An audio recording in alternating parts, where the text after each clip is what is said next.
Good morning, everyone. Welcome back here. I am here to put some update on my work. Basically, my mapping, geological mapping, we can say, it started from northwest part of my map because those regions are very nearer to me, and I thought the vehicle will also be in a very good position to avail those regions first. So, what I saw in this region is the boundary of the Kaladgi Basin, where there are few formations which are very prominent here are Badami group and the Bagalkot group. But not all the subgroup of this Badami and the Bagalkot group are exposed here. We are having the Cape Temple arenites of Kerur group here, which is this arenite is basically quite mature, and what we can see here, this is both textural and compositional mature arenite. The percentage of quartz is high there, and you can see a high degree of brownness in that. So I can predict that the source from which this kind of arenite has been formed is quite far from the region which is deposited here, and sort of a plenty of outcrops of cross bedding. Then we can say cross bedding as well as the herringbone cross stratification has been prominently observing here. So it also represent a quite fluvial to a shallow marine condition. Till now I have not encountered any kind of igneous rock here. Only in the sedimentary basin we are having the sedimentary rocks of this Badami group, particularly the Cape Temple arenites. Then what we are looking here is the rocks of those Bagalkot group. So the main rocks of this Bagalkot group is like argillites. So these argillite belongs to Yargatti subgroup. So these argillites are not quite extensive here, but these are also a prominent rock.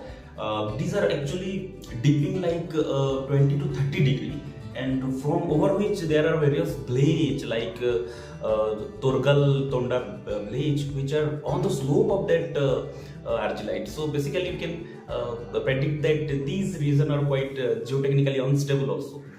That's what I feel. But if I say in terms of mineralization point of view, then this Badami group of rock has been already pointed by various workers, and this rock is actually rich in mineralization.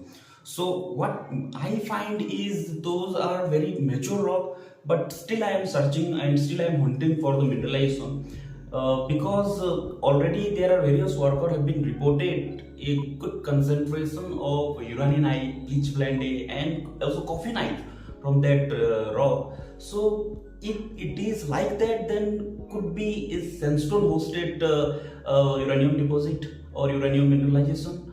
And so my reason is basically fault control. So I am presently looking for all kinds of lineament present in this region, in which I am classifying the lineament based on their structural continuity, based on their structural trend, so that first I would like to explore those lineaments which are parallel to that Gogi fault, so that I can hunt some mineralization from there. So if I describe the general stratigraphy or what are the formation present in my study area, will be like the most youngest formation is from the Badami group, that is Kerur group, that contain Cape Temple arenites, which is the most youngest one, which is present in the northern part of the map. Then if we come further towards the south, then that is our Bagalkot group that contain Yargatti subgroup, which is containing the Muttalgiri argillites. And then if we come to further south, then we are having the Ramdurg group, that is, or the Ramdurg subgroup that contain Sanghameswarnagar quartzite. So these three lithology I have till encountered and looking for the mineralization. And further south, we are having those rocks of peninsular gneiss complex, which are basically not exposed very well. But if I look for the next plan, my next plan will be exploring the lineaments based on their structural orientation. So today is those I am taking those traverse like Ramdurg to Torgal Tonda Bleach. So let's see what's the next we are having. Thank you so much. Thank you.